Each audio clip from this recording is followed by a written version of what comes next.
जय शिवराय शेतकरी मित्रांनो, हिवाळी अधिवेशनाचा पहिला दिवस हा पार पडला। त्यामध्ये सत्ताधारी तसेच विरोधी पक्षनेत्यांकडून कोणतेही कर्जमाफी संदर्भामध्ये कोणताही निर्णय किंवा कोणताही प्रस्ताव आज तरी मांडण्यात आलेला नाही। पण या महायुती सरकारने ज्या शेतकऱ्यांच्या जीवावर ह्या सरकार प्रस्थापित केलं, त्या शेतकऱ्यांना प्रचार दरम्यानमध्ये सांगितलं होतं की शेतकऱ्यांचा सातबारा कोरा करू, शेतकऱ्यांच्या सातबाऱ्यावर एकही रुपयाचा कर्जाचा बोजा राहणार नाही। आणि त्याच शेतकऱ्याच्या जो शेतकरी आता थकीत आहे, ज्या शेतकऱ्याला 2 ते 3 वर्षापासून त्या शेतकऱ्यांच्या अंगावर कर्जाचा बोजा, त्या शेतकऱ्यांना बँकामार्फत कर्जदारक शेतकऱ्यांना नोटिसा पाठवण्याचं काम देखील बँकामार्फत सुरू आहे। त्यामुळे आता ज्या काही नोटिसा शेतकऱ्यांच्या घरी येत आहे, त्या शेतकऱ्यांनी काळजी करण्याचं काही काम नाही।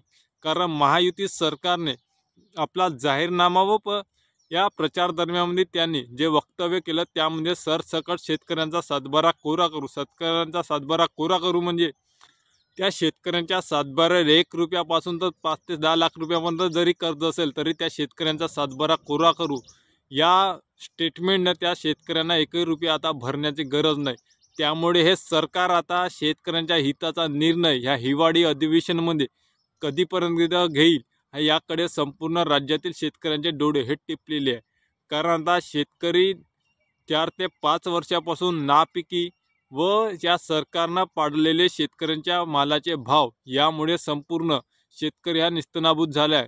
त्यामुळे आता राज्याचे मुख्यमंत्री देवेंद्र फडणवीस यांनी आता ज्याप्रमाणे 2017 मध्ये 1.5 लाखापर्यंत सरसकट कर्जमाफी केली, 25,000 रुपये सानुग्रह राशी दिली, त्यानंतर 2019ला राज्याचे मुख्यमंत्री उद्धव ठाकरे यांनी हिवाळी अधिवेशन नागपूरलाच होते, त्या हिवाळी अधिवेशनाच्या पहिल्याच हिवाळी अधिवेशनामध्ये त्यांनी राज्यातील शेतकऱ्यांसाठी जे काय महत्त्वपूर्ण कर्जमाफीचा निर्णय घेतला, महात्मा ज्योतिराव फुले कर्जमुक्ती योजना 2 लाखापर्यंत सरसकट माफ केली होती पहिल्याच हिवाळी अधिवेशनामध्ये।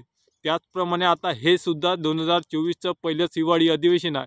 या हिवाळी अधिवेशनामध्ये ज्याप्रमाणे आता शेतकऱ्यांना त्यांनी वचननाम्यामध्ये आणि प्रचार दरम्यानमध्ये सांगितलं होतं की शेतकऱ्यांना सरसकट सातबारा कोरा करू, शेतकऱ्यांच्या सातबाऱ्यावर 1ही रुपयाच्या कर्जाचा बोजा राहणार नाही, त्याचप्रमाणे आता अंमलबजावणी करणे व त्यांनी आकडेवारी जिल्हानिहाय, तालुकानिहाय, सोसायटीनिहाय, बँकनिहाय आकडेवारी गोळा करणे गरजेचं आहे व शेतकऱ्यांच्या सातबाऱ्यावर जे काय कर्जाचा बोजा असेल तो उतरवणे आता त्यांनी आदेश देऊन उतरवणे आता गरजेचं आहे।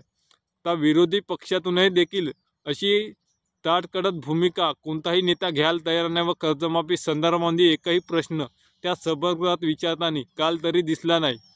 आता काँग्रेस, राष्ट्रवादी हे संपूर्ण पक्ष या कर्जमाफीचा मुद्दा उचलायला देखील तयार नाही। फक्त आता विजय वडेट्टीवार यांनी विरोधी पक्षनेत्यांनी परवाच्या दिवशी प्रसारमाध्यमांशी बोलताना सांगितले की ज्याप्रमाणे महायुती सरकारने वचननाम्यामध्ये सांगितलं होतं की शेतकऱ्यांचा सरसकट सातबारा कोरा करू आणि शेतकऱ्यांच्या सोयाबीनला 6,000 रुपये हमीभाव देऊ, त्याप्रमाणे शेतकऱ्यांच्या जे काही वचननाम्यामध्ये बोलले आहे त्याप्रमाणे त्यांनी अंमलबजावणी करावी या हिवाळी अधिवेशनामध्ये व शेतकऱ्यांच्या हिताचे निर्णय घ्यावे असं देखील विजय वडेट्टीवार यांनी बोललं होतं।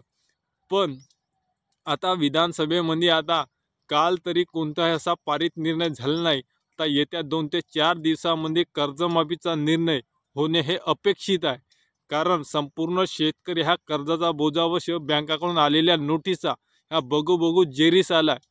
त्यामुळे या महायुती सरकारनं शेतकऱ्यांचा विचार करून ज्या शेतकऱ्यांना बटन दाबून याला खुर्चीवर बसवलं, त्या शेतकऱ्यांसाठी किमान आता अंतिम निर्णय घेऊन शेतकऱ्यांची सरसकट कर्जमाफी, शेतकऱ्यांचा सरसकट सातबारा कोऱ्याचं काम ह्या हिवाळी अधिवेशनामध्ये घेण्यात यावे अशी समस्त शेतकऱ्यांची मागणी आहे।